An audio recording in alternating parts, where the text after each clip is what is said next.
Estado de emergencia en Ecuador. Reformas que afectan a los que menos tienen, pero que según el gobierno son buenas para atraer a más inversores.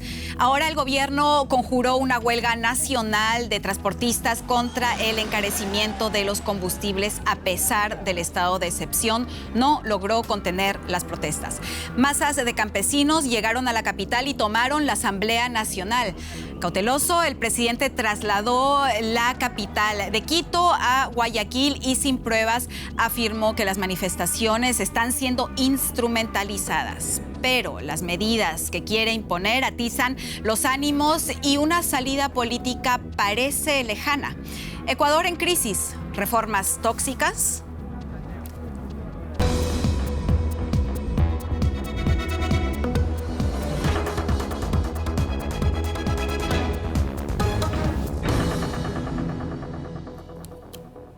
Este es nuestro tema en nuestra nueva tertulia internacional a fondo desde los estudios de Deutsche Welle en Berlín.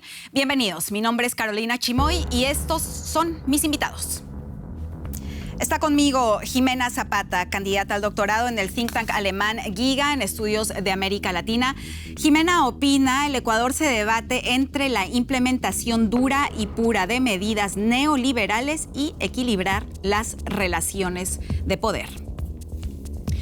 Mi segundo invitado es Isaac Risco, colega de DW, trabajaba antes para la agencia DPA en América Latina. Isaac dice, la crisis es una tormenta perfecta, que tiene varias causas, reformas impopulares, problemas económicos y polarización ideológica. Y mi tercera invitada, Diana Dávila, politóloga en la Universidad de Leiden, en Holanda. Diana dice, estas son unas movilizaciones sociales de los que sufren el impacto de las medidas económicas y un gobierno que responde con violencia. Isaac, tú hablas de una tormenta perfecta, mencionas algunos de los motivos, pero ¿crees que esta tormenta pasará rápidamente o es algo que todavía nos ocupará varias semanas, meses? Es un vaticinio que yo no me atrevo a hacer a estas alturas porque creo que es un poco impredecible lo que puede pasar. Yo creo que es una crisis seria, grave, movilizaciones muy grandes, también virulentas, violentas, también la respuesta violenta. Hemos visto al presidente trasladar la capital o el Ejecutivo a Guayaquil. Quito tiene una tradición, la historia contemporánea de Ecuador, de haber tumbado gobiernos con movilizaciones de este tipo, ¿no? Yo supongo que eso habrá sido un poco lo que pasaba por la cabeza del presidente cuando decidió trasladarse a Guayaquil en los días más agudos de la crisis. Una reacción bastante rápida, que quizás también efectivamente es un símbolo de la preocupación por parte del gobierno. Es algo que también dice Diana y también dice que los que sufren el impacto de estas medidas económicas tomadas por el presidente son los que menos recursos económicos tienen. Pero ¿no crees que estas medidas económicas también son necesarias para sacar a Ecuador del estancamiento económico en el que se encuentra? Yo creo que las medidas económicas pueden ser divididas en dos. Tienes la eliminación del subsidio, donde tienes mucha gente, y yo creo que es la mayoría, en la que te van a decir efectivamente un subsidio cuesta mucho a un Estado, sobre todo a un Estado como el Ecuador. No obstante, cómo se aplica esta eliminación es bastante claro que la forma en que Lenín Moreno lo está haciendo ahora no es la ideal. ¿Y por qué? Porque tienes una movilización de este tamaño. Además, tienes otras medidas sobre las cuales yo creo que puedes tener incluso más dudas. Por ejemplo, tienes la precarización laboral, tienes una reducción de derechos en los que los servidores públicos pierden vacaciones de 30 a 15 días. Tienes otras medidas en las que Lenín Moreno te dice, ahora yo les voy a ayudar. Por ejemplo, dice que va a bajar los impuestos a la importación de indumentaria agrícola. No obstante, ¿quién compra esto? ¿Compra la gente que se ve más afectada por los subsidios ahora, los que están en Quito, o compra gente que ya de por sí tenía más ingresos? Entonces, es la aplicación lo que debes pensar y cómo esto va a afectar a toda tu población. ¿Cómo podría haberlo hecho de una mejor manera, Diana? Por ejemplo, en el Ecuador, una de las gasolinas que se utilizan fue perdiendo su subsidio, se le fue eliminando paulatinamente me parece que es alrededor de un año. Yo no soy economista, no soy la más indicada para decirte exactamente cuál es el proceso, pero sí me atrevo a decir que medidas de implementación en diferentes momentos y paso a paso, paulatinamente, creo que podrían primero ser mejor recibidas y más que nada tener un menor golpe a la población en el Ecuador. Jimena, tú criticas estas medidas neoliberales. Yo acabo de regresar del Congreso de una asociación de empresarios alemanes para América Latina y muchos de ellos opinan que precisamente estas reformas que inició el actual presidente en Ecuador van a llevar al país a estar en un nivel donde más inversionistas vayan a estar interesados en invertir en Ecuador. ¿No crees que sea así? Bueno, yo creo primeramente que este paquete de medidas que ha adoptado el gobierno de Ecuador van más allá de la cuestión de los subsidios. Como Diana ha mencionado, se trata de un paquete de medidas que son condicionamientos políticos que ha establecido el Fondo Monetario Internacional y que afectan a varias capas de la población. Claro. Entre las medidas están dar facilidades a los inversores extranjeros, ¿no? Pero ¿qué inversor extranjero va a invertir en el Ecuador con estas condiciones, ¿no? Con las condiciones en las que actualmente nos encontramos? Ecuador vive un estancamiento de su economía. Desde hace varios años, además, tiene una deuda también bastante grande y precisamente por eso estas medidas por parte del presidente. ¿No te parece entendible? No, no me parece entendible porque afectan a las capas más pobres. Perdón. Sí, claro. Y hay una tremenda desigualdad también en Ecuador.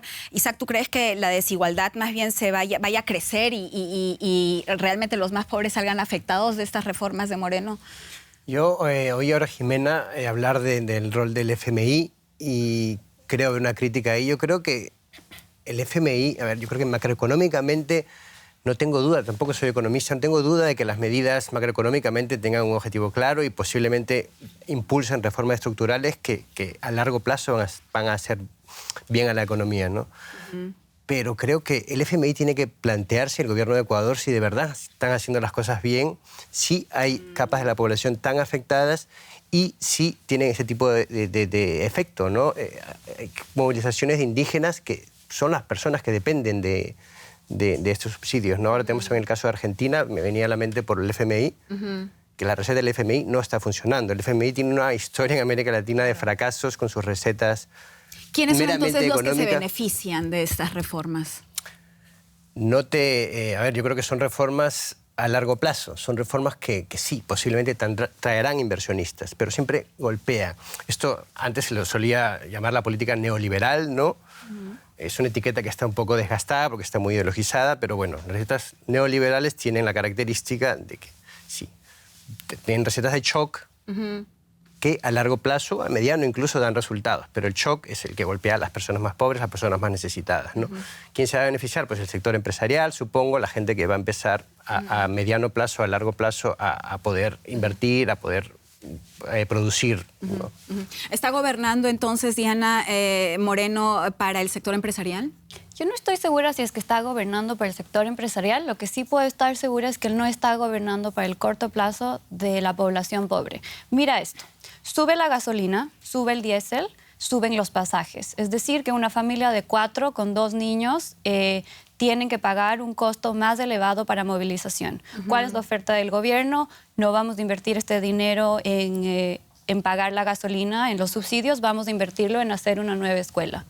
Pero si esa familia no tiene más ingresos, ¿cómo va a pagar ese pasaje? Tenemos pasajes de 25 centavos y estos pasajes ya son limitantes para familias dependiendo de sus ingresos. Les subes el pasaje, efectivamente, tienes dinero para una escuela, pero tienes una población que no puede ir a educarse.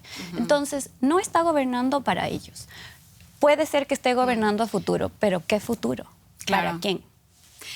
Además, es una reforma que, sobre todo el retirar la subvención de la gasolina, que nadie se atrevió a hacer en 4 décadas. ¿Por qué Moreno lo hace, Jimena?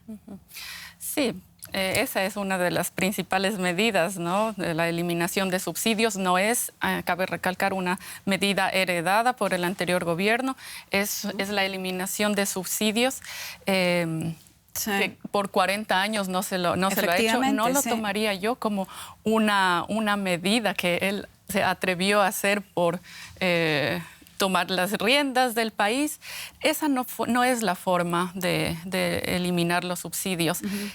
Y esta reforma viene es implementada con este paquete que es mucho más grande de medidas. Entonces no creo que hay que concentrar la discusión sobre precisamente la eliminación de subsidios, que sí, se lo puede discutir, se lo puede debatir. Yo estoy de acuerdo también con lo que se ha dicho, que se debe hacer una eliminación parcial, paulatina de los subsidios, pero no de esta forma. ¿No? Vamos a ver ahora justamente de qué forma se ha hecho. Vamos a fijarnos en qué ha sucedido en los últimos días en Ecuador y por qué el país se encuentra en la situación en la que vemos ahora, esa crisis económica y política y la gente que salió en masas a las calles. El presidente ecuatoriano Lenín Moreno eliminó un subsidio muy popular y enfrentó la huelga de transportistas. Con el fin de precautelar la seguridad ciudadana y evitar el caos, he dispuesto el estado de excepción a nivel nacional. A pesar de esto, miles de miembros de las comunidades indígenas llegaron a la capital para protestar contra la destrucción de los recursos naturales por parte del Estado, el riesgo de exterminio y la codicia. Todo lo que es industrializado incrementan de precio, pero los productos nuestros, el precio de la leche, el precio de las papas, de las habas, de los mellocos, los productos que nosotros ponemos del campo en el mercado nacional, quedan en el mismo precio. Ante el incremento de las tensiones, el presidente trasladó la sede del gobierno de Quito a Guayaquil y ahí agregó: Lo que ha sucedido en estos días en el Ecuador no es una manifestación social de descontento o protesta frente a una decisión de gobierno. No, los saqueos, el vandalismo y la violencia demuestran que aquí hay una intención política organizada para desestabilizar el gobierno. ¿Podría la presión popular dejar sin efecto el paquetazo? ¿Habrá negociación o predominará la fuerza? Y hemos visto que este tipo de movimientos ya han logrado sacar a presidentes del gobierno, sobre todo en las épocas antes de Correa. Diana, ¿tú crees que también esta vez la presión popular podría llegar a sacar a Lenín Moreno de su cargo como presidente? Bueno, yo no me atrevo a hacer una predicción. Lo que sí me atrevo a decir es que la violencia por parte del gobierno está aumentando. Tú sabes que el día de ayer, en la noche, el gobierno, y esto ya fue aceptado por el gobierno, lamentablemente botaron gas lacrimógeno dentro de las universidades donde tienes a la población indígena pasando la noche y han sido designados como espacios seguros. Y estos han sido designados como espacios seguros a través de los años. Ya tienes casos en los que siempre hemos tenido que la población indígena que llega a protestar llega allá. Y no te puedo decir que es la primera vez que ellos han sido maltratados. En los 90s, en mi investigación doctoral, por ejemplo, yo hablo de esto, en que tienes casos en los que los indígenas llegaron y fueron sitiados dentro de las universidades. Entonces, esto no es excepcional. Lo que es excepcional es que se sigue dando, que no porque ya pasó deberíamos volverlo a tener. Y si esto va a seguir pasando, la pregunta es ¿cuál es el punto de quiebre? Antes tenías un Estado que no se movía, tenías un gobierno que se mantenía en la ciudad y por ende, de cierta forma, podías predecir hacia dónde iba. Mientras más fuerte se hacía la movilización, tenías ese acercamiento a la legislatura, al Palacio de Gobierno, y cada vez que llegaban al Palacio de Gobierno era como ese punto de quiebre en que el gobierno decía hasta aquí llegamos, la legislatura salía y decía vamos a cambiar de presidente. Pero ahora, ¿qué pasa? Ya se tomaron la legislatura, salieron de ahí y seguimos sin saber. Entonces, yo no me atrevo a predecir, pero lo que sí me atrevo a predecir es que la violencia está aumentando, porque es lo que estamos viendo. La violencia está aumentando y hemos visto también, Isaac, que las reacciones por parte del gobierno se podría decir que han sido quizás casi desesperadas, cambiar la sede de gobierno, estado de emergencia inmediatamente. ¿Lo verías de esa manera? No sé si emplearía la palabra desesperadas, pero sí creo que han sido excesivas. O sea, el estado de excepción es una situación o es una reacción a una situación grave. Es una situación, ¿qué implica, es una además, reacción ese estado? extrema. Claro. Y además, si no me equivoco, lo ha impuesto por 60 días, que es más de lo que prevé la ley, entonces eso ya se mueve en un margen. Yo coincido en que hay mucha violencia, está habiendo mucha violencia. El traslado a Guayaquil, creo que lo mencioné antes, yo creo que es algo simbólico, justamente por la historia reciente de Ecuador. Y si no me equivoco, 3 presidentes de los 90 que han caído con movilizaciones de este tipo, justamente también de grupos indígenas o llevadas sobre todo por grupos indígenas. Yo creo que eso es lo nuevo aquí, lo inédito, lo que se está viendo por primera vez, que Lenin está dando ese paso quizá por alejar esos fantasmas de una vez que toman la asamblea, la legislatura y el gobierno, pues se cae el gobierno, que huya una embajada o no, que eso fue lo que tenía en mente al decir me voy a Guayaquil, que es más seguro, es una ciudad también que es más ajena a estos movimientos.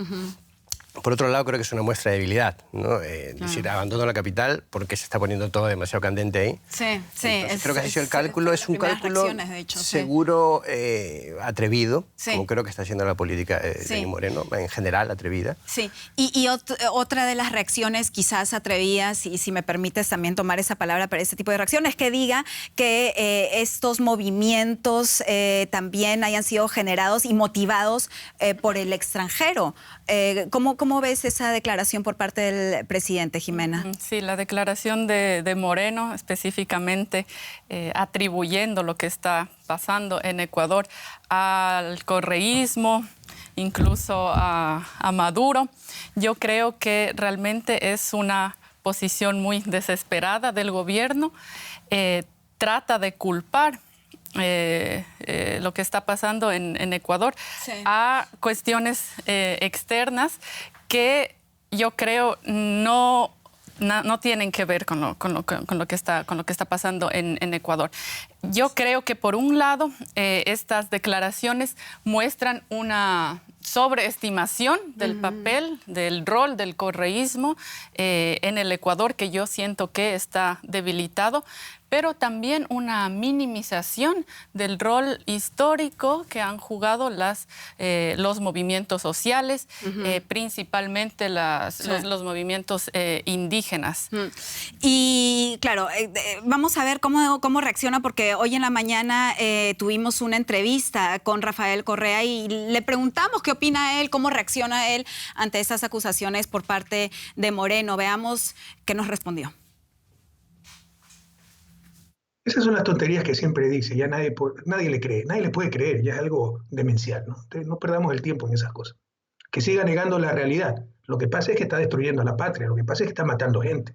Tenemos que parar esto de alguna forma. Y hay formas constitucionales de hacerlo. Si quiere, la expresamos más adelante. Correa dice hay formas constitucionales de hacerlo, obviamente se refiere a elecciones anticipadas. ¿Sería una opción para salir de la crisis actual, Diana? Una opción, puede ser una opción. La verdad, yo creo que la mejor opción es intentar salir de esto de una manera negociada. Es decir, que el Estado deje de actuar con violencia y se siente a negociar, a escuchar y de esta forma también a gobernar con su propia gente. Volvemos a la pregunta que me hiciste, ¿con quién está gobernando? La verdad, yo no lo tengo claro, porque no sé quién es capaz de soportar las medidas que se ha tomado. Por ejemplo, la precarización laboral mueve muchísima gente del sector público al sector privado. ¿Está el sector privado capacitado para absorber toda esta gente? Yo creo que no, o no necesariamente, o bajo mayores niveles de precarización. Entonces, no está negociando con nadie, no está gobernando con nadie. Entonces, ¿qué pasa si se sienta a hablar y empiezan a tomar en cuenta las preocupaciones de la población? Pero la población como un conjunto que va a sufrir los efectos de unas políticas que se aplican de manera directa a toda la población. Yo creo que esa es una mejor solución. Ahora, otras medidas constitucionales como hacer un referéndum, como hacer elecciones anticipadas, tienen otros costos. Los costos de llevar a cabo elecciones, no solo políticos, pero también costos para el país. Y el argumento es, el país no tiene dinero para estar pagando costos superfluos. Ahora, yo no te estoy diciendo que las elecciones sean superfluas, pero probablemente puedes sentarte a negociar el día de mañana con la gente que se está movilizando y no tienes que pagar elecciones. ¿Tú crees que una negociación realmente podría ser la solución? Justo hoy salía una nota de prensa por parte del gobierno de Ecuador que decía que sí, que podría haber diálogo para llegar a una solución pacífica. Yo creo que es el camino que tienen que seguir. O sea, estoy acuerdo en lo que decía Diana. Yo creo que el gobierno tiene que acercarse y hablar con el movimiento indígena, con los grupos que están movilizándose, que tienen sus razones también, ¿no? Creo que es la mejor salida ahora. Las elecciones es un periodo de Correa que creo que es... yo creo que a Ecuador le vendría bastante bien ahora dejar o superar ese enfrentamiento ideológico que lo encarna sobre todo Lenín Moreno y Rafael Correa. Esa enemistad personal que tienen ahí, que es bastante encarnizada ya, y que está contaminando la política nacional, ¿no? Yo, ahora, retomando lo de Venezuela, yo no me tomaría en serio acusaciones, mientras no haya pruebas del gobierno de que están incentivando estas protestas desde Caracas o el correísmo ha orquestado un gran plan para tumbarlo. No, obviamente el correísmo está haciendo una oposición bastante radical, bastante fundamental contra el gobierno. Eso no le hace bien al país. Que un expresidente esté constantemente metiéndose ahí, y ellos tengan este enfrentamiento tan marcado, ¿no? Eso no le hace bien al país. En un rato vamos a seguir hablando de las posibles soluciones. Jimena, ¿tú crees que el gobierno también actualmente se está agarrando de estas primeras protestas fuertes al principio para intimidar también al resto de la población y decir que esto se está saliendo de control? Sí, yo creo que ha sido muy escandaloso, por ejemplo, estas medidas que ha tomado el gobierno respecto al toque de queda. El último toque de queda fue implementado durante el gobierno de León Febres Cordero en los años 80. En los 80. Entonces, creo que han sido medidas muy desproporcionadas. Tampoco veo acertadas las declaraciones de Moreno respecto a esta idea de que sí, él está dispuesto al diálogo, e incluso declaraciones que habría que comprobar, ¿no? si son ciertas. El hecho de que él regresó a Quito y que dijo que ya se están iniciando procesos de negociación con los indígenas, mientras tienes la versión de los indígenas que dicen no hemos establecido ningún canal de diálogo todavía con Moreno. Entonces hay todavía ni siquiera las condiciones de negociación para que se dé una negociación, ¿no? No, y en vez de eso vemos declaraciones precisamente de lo que recién hablábamos, de la alcaldesa, por ejemplo, de Guayaquil, diciendo que se está saliendo de control la situación y que no quieren ver más este tipo de protestas. Vamos a ver qué dice Cintia Viteri, alcaldesa de Guayaquil, al respecto. Grupos armados quieren tomarse la ciudad. Y nosotros, como guayaquileños, como municipio de Guayaquil, no vamos a permitir que en Guayaquil hayan vandalismos, robos, saqueos y destrucción. Diana, vandalismos, robos, saqueos, ¿está exagerando la alcaldesa o es la realidad ahora ya? Yo creo que eso viene muy de la mano con una narrativa que se ha venido construyendo a través de la movilización social. Pero somos un país que se ha hecho y se ha deshecho a veces a través de la movilización social. Y tienes violencia siempre de ambos lados y siempre existe cierto nivel de vandalismo. Uno no puede salir a manifestarse sin hacer un poco de ruido. Ahora, cuando ves también a la gente reportando sobre la situación actual de las movilizaciones, ves claramente que la violencia existe, pero es una violencia estatal. Las movilizaciones en general y en su mayor parte son movilizaciones pacíficas. Pero viene esta narrativa alternativa, sobre todo la que está viniendo desde Guayaquil, en la que nos dicen las movilizaciones son un peligro para la sociedad y no únicamente está dividiendo a la sociedad entre una idea de que hay buenos y hay malos. Como que a la gente no les afectaran todas las medidas económicas, como que fuéramos unos grupos que se pueden separar entre aquellos que son buenos y son malos. Entonces, yo creo que la narrativa es una narrativa equivocada. Realmente a mí me causa mucho dolor ver las declaraciones de la alcaldesa de Guayaquil diciendo que tienen que prepararse contra esta gente como que si fueran unos enemigos. Son nuestros mismos connacionales. Es la gente que está intentando expresar su opinión. Y son finalmente también electores en una democracia y que no realmente le están dando el apoyo al actual presidente de Ecuador, ¿no? Sí, obviamente, es una movilización contra el gobierno, contra las políticas que está aplicando el gobierno, posiblemente, puntualmente, contra estas reformas que son populares, sí, sí, ¿no? Y yo, para retomar eso, creo que el discurso, el mensaje es el equivocado, ¿no? De la alcaldesa de Guayaquil, ¿no? Es criminalizar la protesta, ¿no? Y creo que es la reacción equivocada de un gobierno, de cualquier gobierno, cualquier fuerza de seguridad que quiera tranquilizar una protesta ciudadana que se está yendo de las manos, que está derivándose a la violencia. Quizás no solo tranquilizar, sino justificar ciertas medidas. ¿Te refieres a arrestos? Sí, no sé, al menos, no sé si está justificando medidas, pero creo que es el mensaje incorrecto criminalizar prácticamente a los que están manifestándose, ¿no? Posiblemente que haya algunos que están, vándalos que están creando caos, pero no se trata de criminalizar a todo el movimiento opositor, o el movimiento de protesta en este caso, ¿no? Bueno, dadas las circunstancias y viendo también la tensión que existe ahora en Ecuador, ¿cabe la posibilidad que Lenín Moreno, Jimena, quizás tú tienes una opinión al respecto, retire el retiro de las subvenciones de la gasolina, dé un paso hacia atrás? Él ha sido muy claro en sus declaraciones, ha dicho que específicamente esta medida de eliminar los subsidios va porque va. Él ha sido muy claro respecto a esa posición, pero creo que toda declaración que Moreno ha venido haciendo durante todos estos días, lo que más ha causado es que haya una pérdida de legitimidad, mayor reacción por parte de la gente que está protestando, de los indígenas, lo cual no causa en realidad un ambiente que sea indispensable para debatir estas medidas. Entonces, sí. Y además en un ambiente en el que su popularidad creo que está alrededor del 30% actualmente, ¿no? Habiendo estado alguna vez alrededor del 70%.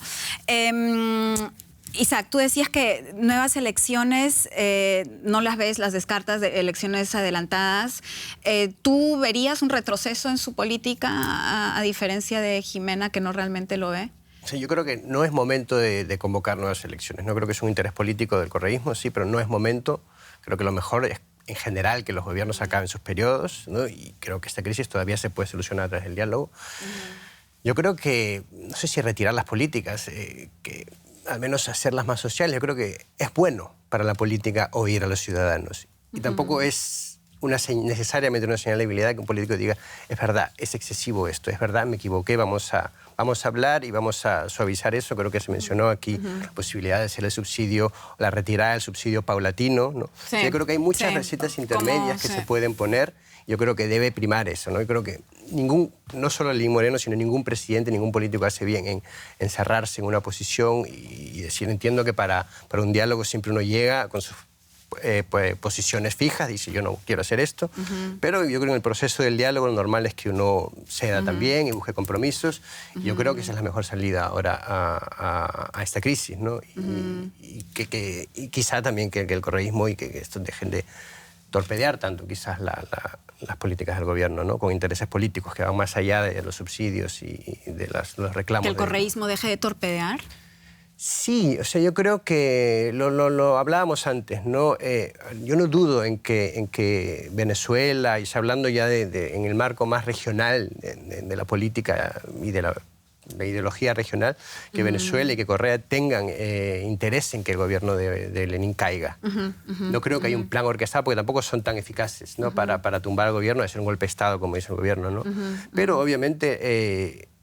También, ahora, poniendo un ejemplo general, no es bueno que un expresidente que ya tuvo su gestión esté permanentemente criticando y permanentemente haciendo una oposición fundamental contra el sucesor.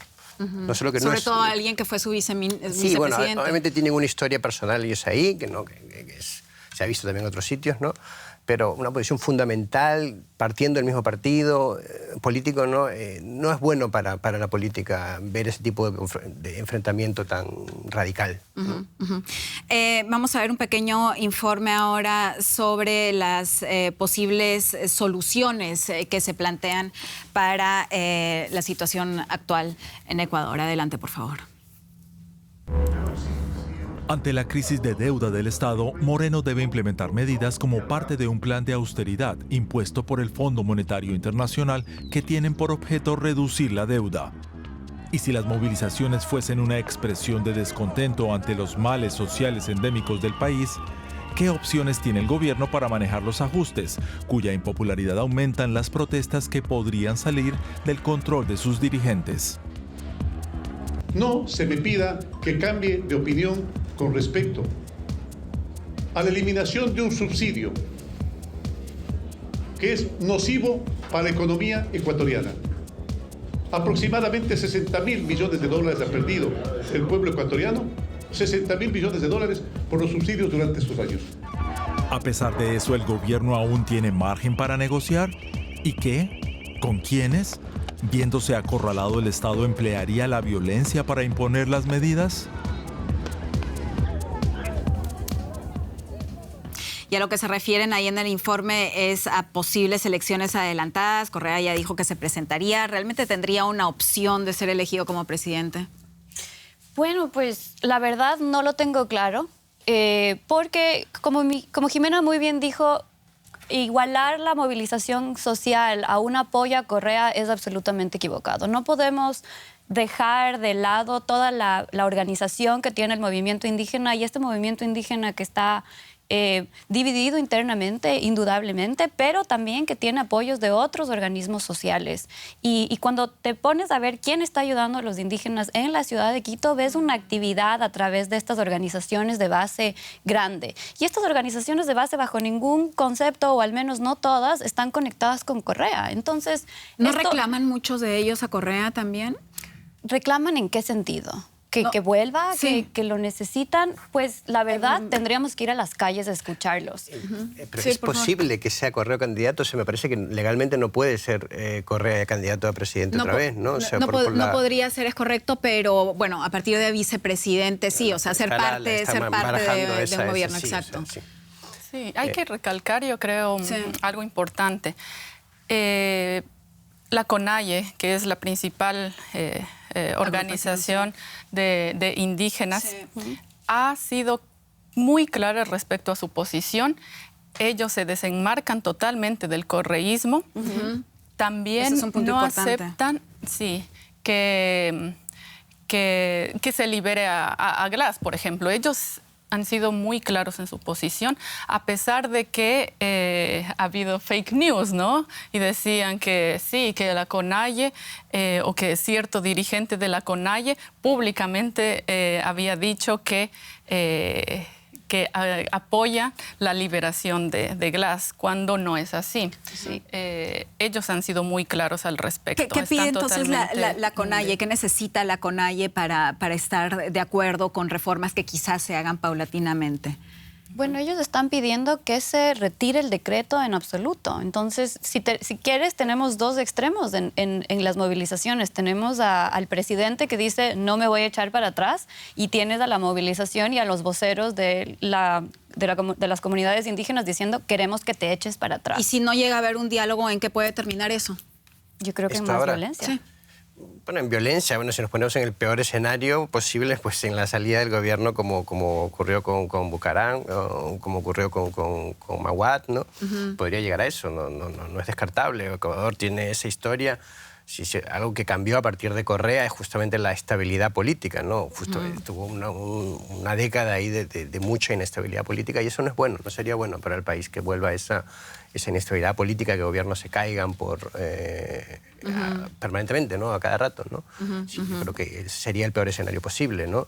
Bueno, en ese caso, ahí sí yo me atrevo a decir que Lenin está gobernando para alguien y está gobernando para su oposición. Si él se mantiene en esta posición, negándose a conversar, negándose a negociar, y en la que tenemos una escalada de violencia, va a terminar haciendo campaña por aquel candidato nuevo, probablemente, no necesariamente Correa, que venga y diga, yo voy a refundar el país. Y ahí tienes una clara oposición, que si bien tienes muchos comentarios de que él está gobernando con la derecha, vas a crear esta oportunidad, esta tormenta perfecta para que llegue un nuevo líder que bien puede venir de la izquierda, pero muy probablemente venga de la derecha porque la izquierda, digamos que la tiene tomado Correa, que diga yo he venido aquí a refundar el país. Y entonces, ¿qué hacemos? Si es que viene esto de refundación, se va a ir más del lado del FMI, vamos a aplicar medidas sin planes paulatinos para ayudar a los pobres. Entonces, ahí en ese caso, si seguimos negándonos, si es que el país se sigue negando a negociar, vamos a estar trabajando para poner a la oposición. Pero tampoco yo tengo claro quién es la oposición. En este país está todo como muy mezclado desde que Moreno llegó al poder y se deslindó de Correa y tienes muchos legisladores que van para un lado, para el otro y no tienes una claridad de las fuerzas. Pero las fuerzas se van a decantar. Si seguimos así, con más violencia, esto se va a aclarar. Sí, y más polarización, y lo que acabas de decir me recuerda también a una de las respuestas que nos dio en la entrevista de hoy Rafael Correa, cuando le preguntamos qué opina sobre las reformas del actual presidente de Ecuador, Lenín Moreno. Esto es lo que nos dijo, veamos. Bueno, se entregó totalmente a la derecha, pues, y el Fondo Monetario, pero totalmente e inútilmente, no había necesidad. Ellos mismos indujeron la crisis y por eso es un plan para llevarnos una economía de mercado libre que en sociedades como las nuestras es una barbaridad. Pues América Latina es la región más desigual del mundo. Claro, la gran pregunta ahora, sobre todo después de haber escuchado lo que él dice, haber hablado de la polarización, es ¿qué solución se encuentra al actual problema de Ecuador? Y si no son, ya lo hemos dicho, probablemente no van a ser elecciones anticipadas. Lenín Moreno no va a retroceder probablemente con las medidas, lo ha remarcado una y otra vez. Polarización total y después un fortalecimiento de la oposición. En la conferencia en la que acabo de estar, muchos decían en 2 semanas ya no vamos a ver a Lenín Moreno como presidente. Y antes de terminar la ronda me gustaría saber también qué opinan ustedes de eso. ¿Creen que en un par de semanas ya no vamos a ver a Lenín Moreno como presidente? Isaac, empecemos contigo, volviendo al vaticinio que yo no me atrevo a hacer. Es que nadie se atreve a hacer, pero son dinámicas políticas en las que se entra o se sale muy rápidamente, ¿no? Sí. Yo creo que si hablamos del escenario extremo sería eso, que en 2 semanas Lenín Moreno no sea presidente. Es algo que no se puede descartar. El otro extremo sería decir que de repente esto se tranquiliza y el movimiento opositor, el movimiento de las protestas pierde fuerza en las calles y se tranquiliza el país y a mediano plazo, quizá en el mejor escenario a corto plazo, muy pronto empiezan a dar resultados las reformas de Lenín y eso se tranquiliza. Eso sería... ¿Da resultados las reformas a nivel macroeconómico? Las reformas siempre buscan, entiendo que las reformas buscan dar resultados a nivel macroeconómico. Yo no sé, no puedo predecir si van a dar resultados, pero eso es lo que pretende el gobierno y lo que podría ocurrir, ¿no? O sea, vuelvo a lo que decía al comienzo, no soy un especialista en temas económicos, pero creo que tienen un plan trazado ahí, ¿no? De lo que traer inversiones y movilizar al sector productivo, ¿no? De hecho, es algo que ven con ojos positivos muchos empresarios en el extranjero, ¿no? sobre todo. Lo que estamos hablando aquí, o sea, creo que económicamente, posiblemente con matices a un lado y al otro, hay más o menos consenso sobre lo que pueden traer esas reformas. El problema aquí es social, ¿no? Que hay un movimiento grande de grupos sociales, ciudadanos que se sienten afectados, que están posiblemente perjudicados de verdad por esas reformas. Y grupos poderosos, además, que ya han sacado... Que tienen eso, que tienen políticamente, son grupos poderosos porque consiguen movilizarse. Diana, ¿tú qué opinas sobre esa predicción atrevida que traigo de la conferencia a la que acabo de asistir? A mí la verdad me preocupa muchísimo porque yo no veo... Porque esto significaría que llegamos a un punto de quiebre. Y el punto de quiebre es bastante poco claro. Entonces tenemos 3 escenarios, si quieres. Tenemos un escenario en el cual la movilización social logra tener la suficiente fuerza para sacar al presidente, que es lo que se ha hecho en años anteriores, pero eso siempre tiene costos. Ahora, la otra es que la movilización social desaparezca y eso a su vez tiene costos y esos costos los estamos viendo ahora porque para que la movilización social desaparezca necesitas más violencia, necesitas una respuesta del Estado en el que el Estado les dice yo no voy a echarme para atrás. Y tienes una medida intermedia que es en el que ambos están escalando y dicen, yo prefiero precautelar mi vida, prefiero precautelar la estabilidad de mi país y me siento a negociar. Pero tienes que tener claro con quién vas a negociar y de qué se tratan esas negociaciones, y volvemos al tema de quién más se va a sentar en esa mesa. Sabemos que el FMI nos está pidiendo estas medidas para el país, ¿verdad? ¿Cómo negocias con el FMI que quieres echar para atrás una medida y que la quieres hacer paulatina? A mí me parece que entonces todo se complejiza todavía más. Y realmente me encuentro sentada esperando a ver qué va a pasar. El FMI haría bien quizá en repensar sus políticas macroeconómicas, las que apoya actualmente en América Latina, ¿no? Ya lo dije antes, el FMI tiene una historia bastante... Pero digamos, es realista, pero es realista no sé, que el FMI también es susceptible de aprender, ¿por qué no? Sí, en Ecuador yo creo que también se ha debatido antes de la implementación de estas medidas. Ya hubo grupos, observatorios que debatían la constitucionalidad, la legalidad de establecer el acuerdo con el FMI. Entonces, incluso ese aspecto debería debatirse. El gobierno de Moreno ni siquiera hizo pública la carta de intención y el resto de documentos que acompañan todos el acuerdo con el FMI. Ni siquiera las hizo públicas. Entonces, se va a debatir, yo creo, también la mera legalidad de haber firmado estas cartas de intención con el FMI. Es un tema muy complejo. Y acerca de la predicción, ¿cómo ves tú la situación, Jimena? ¿Te imaginas que en 2 semanas se podría hablar de que no esté el presidente que vemos ahora en Ecuador? Eso depende de cómo reaccione el gobierno de Moreno. Vemos que las movilizaciones indígenas son muy pacíficas,